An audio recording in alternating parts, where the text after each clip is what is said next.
Let's face it, lots of us love Nintendo. The brand associated with the most iconic video games in existence, Nintendo has cultivated a reputation for developing quality games tracing back to the arcade days. It holds a special place in the hearts of those who grew up with the NES onward, and with Nintendo experiencing their most successful years yet with the Switch, they aren't going away anytime soon.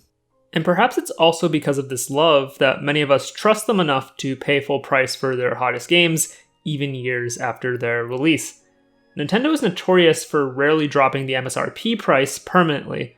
Occasional sales happen that bring those $60 titles down, but you can always bet it'll return to that original starting price. While I was researching for this video, I came across a Polygon video about why Nintendo games barely go on sale. And while I believe it gives a nice overview on why things are the way they are, it doesn't dive too deep into the how. How is Nintendo a signal of quality? How do they know you'll pay for their games? And most importantly, how did they get to this point? It turns out the answer is way more compelling than it might seem. But to understand the full scope of Nintendo's game pricing strategy, as well as the benefits and drawbacks, we must dive into the history to explain the present. Ramping up through the 1970s and 80s, the video game industry underwent a boom that saw it become a mainstay in pop culture. Led by the likes of Pac-Man and Donkey Kong in the arcades, these games were instrumental in establishing the medium as one to look out for. And with any emerging industry with promise, more people wanted to get in on the action. You had your casual players who would beg their parents for quarters to play in the arcades, and your hardcore players alike dedicating their efforts to getting the highest scores in what would soon become the precursors of competitive gaming. Around that time, home consoles gained more spotlight as demand to play video games from home increased. Why does that sound so familiar? The most popular console at the time was the Atari 2600, and it was the pillar of the industry from the late 1970s throughout the mid-1980s. And it turned out to be the most important for the best and worst reasons. We'll get to this soon enough. Lots of other changes happened around that time, and I highly recommend you read into it, but the most important takeaway is that lots of eyes were on video games. Way too many, in fact, who wanted a slice of the pie. From the Intellivision to several PCs, multiple products that played games were available for purchase. Even worse, there were hundreds of games flooding the market of subpar quality. This happened because Atari loosened their quality pipeline in an attempt to regain market share, but also because there was a boom of third-party developers. That boom kicked off when a handful of Atari employees left the company to form Activision, the first third-party developer, and many attempted to follow in their footsteps. Remember when I said earlier that the Atari 2600 got attention for less than stellar reasons as well? Simply put, Atari 2600 received 2 game titles that dramatically destroyed consumer confidence. One of them was a Pac-Man port with graphical issues and poor emulation, but the other was the horrifying adaptation of E.T. the Extraterrestrial, put together in 5 weeks and literally considered the worst video game ever by some critics. And while not the actual cause, E.T. is a perfect representation for the video game crash of 1983, an oversaturated market with a race to the bottom for low-quality games that tarnished their reputation. Video game sales were at $3.2 billion in 1982, and by 1985, that number fell to $100 million. This is an interesting case study today because we are currently going through a time where some industries crashed as a result of the pandemic and might cease to return. And for a time, it genuinely seemed that video games were doomed. Fallen into a pit of despair, there was seemingly no hope that our favorite pastime would see the light of day anymore. And then came Nintendo. While doom plagued video games in the United States, Nintendo managed to survive thanks to the success of the Famicom in Japan. But with the foreground knowledge of the crash, Nintendo made sure to go into the Western market playing with power. For starters, the Famicom was rebranded as the Nintendo Entertainment System, or NES, to distance itself from personal computers and establish a brand identity. They also accomplished this by strategically choosing toy retailers to sell their consoles instead of electronic stores.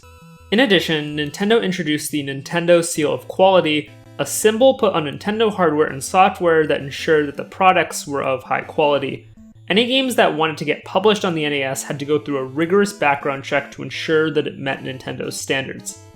After the NES, this was officially changed to the official Nintendo Seal, which holds about as much weight as an ESRB rating, which is to say, pretty much nothing.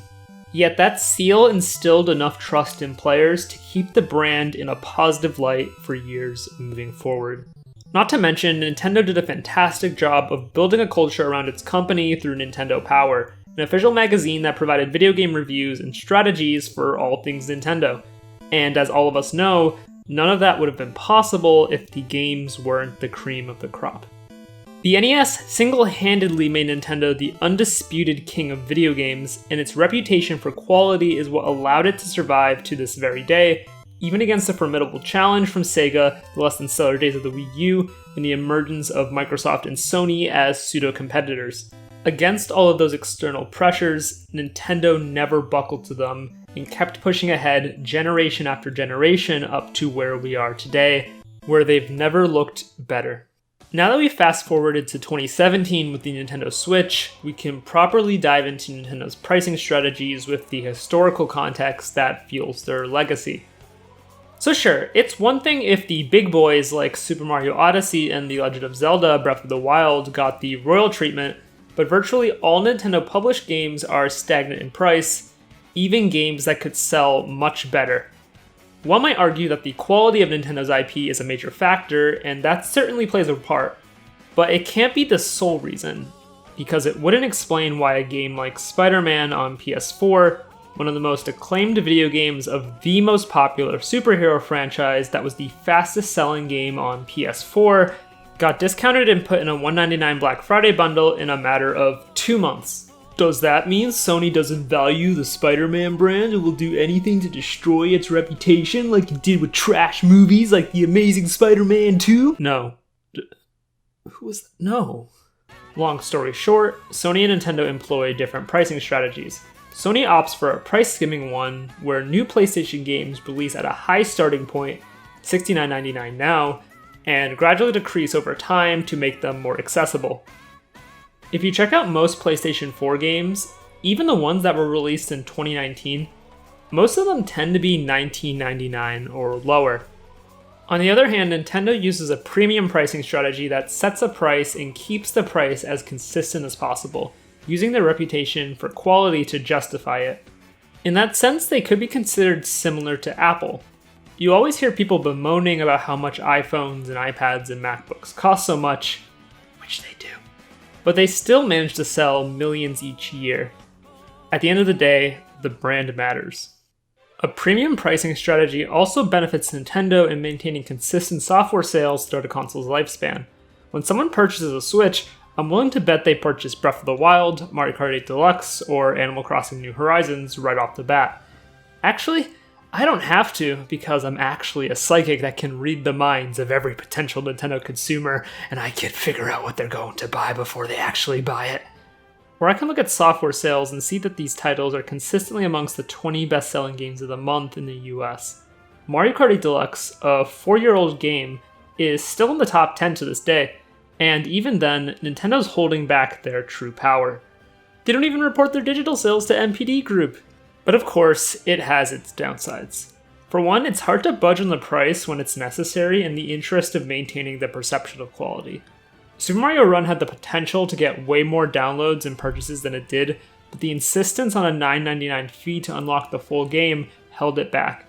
In more recent news, ARMS was not the breakout hit like Splatoon was.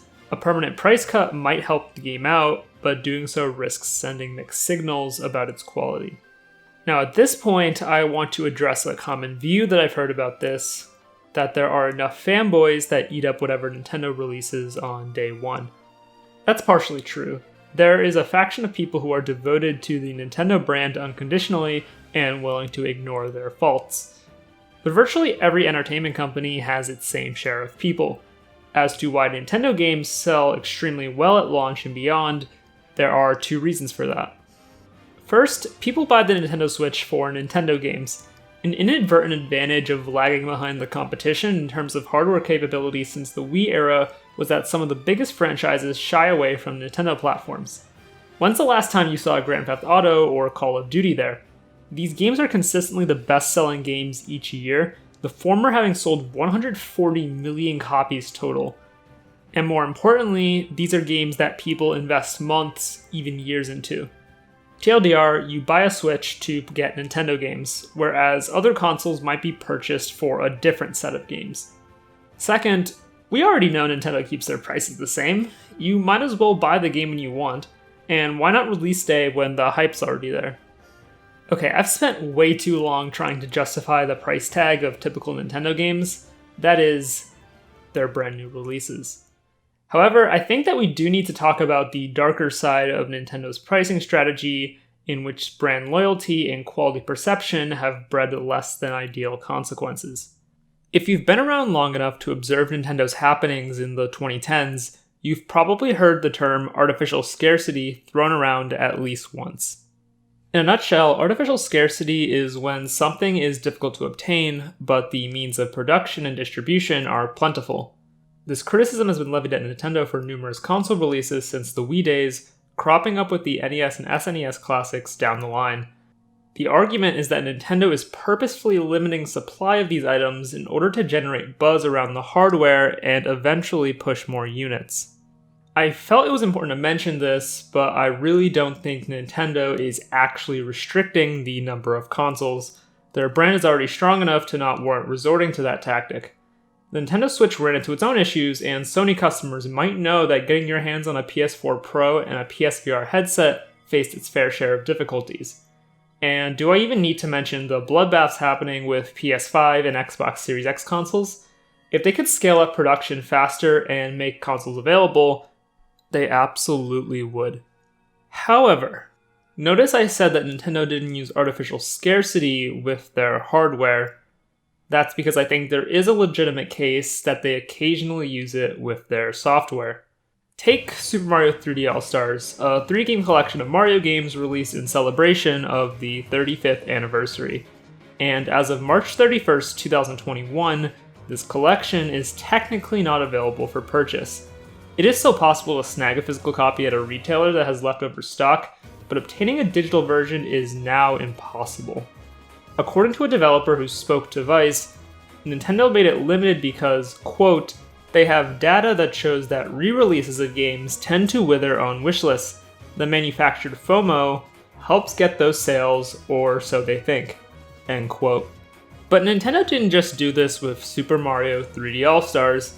Fire Emblem Shadow Dragon and the Blade of Light got put under the same deadline, and it was even more strange given it was the first time that game got a Western release. The reason's the exact same, including the fact they probably want to push out as many units as possible before the end of the fiscal year, but the practice still drew ire. This might also explain why Virtual Console isn't a thing on the Nintendo Switch. The Wii U in particular got a robust Virtual Console with games spanning from the NES to the Wii and DS thanks to the gamepad, the one thing the Wii U was good for. But I speculate it also existed to tide over that 13 million install base who were sucking drops from the empty well for new games.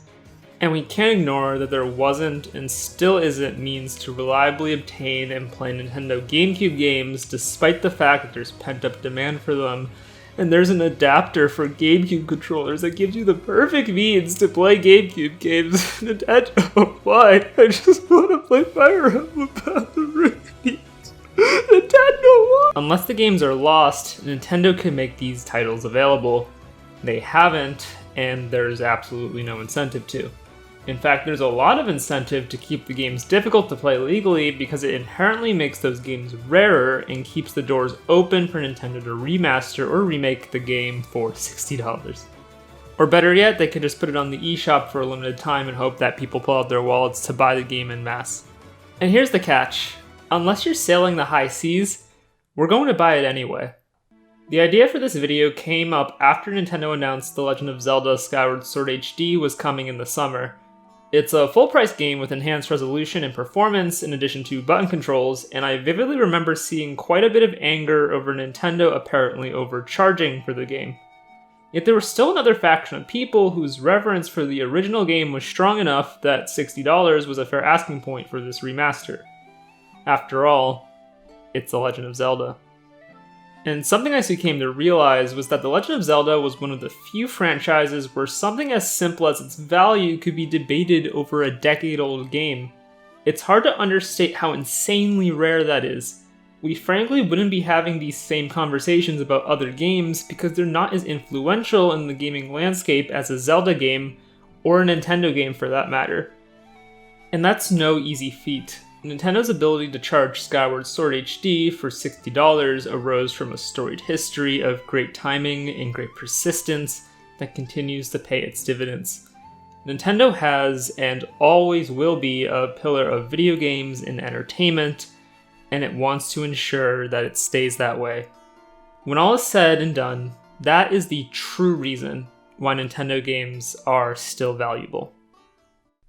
I want to thank anyone who checked out this video, and especially those who checked it out to the end. I'm guessing some of you weren't expecting me to release a gaming video after all of the weeb stuff that I've put on this channel, but I figured it was fun to try something new, and I hope that you enjoyed it. If you did like this video, I would highly implore you to like and share and subscribe to anyone who might be interested in why Nintendo games stay valuable as they are. And if you have any comments, questions, or concerns, please feel free to leave it down in the comments below. In the meantime, I need to find a way to scrap up an extra $300+ so I can purchase Fire Emblem Path of Radiance on Amazon, because I definitely have my priorities straight. Thanks again, I'll see you all in the next video.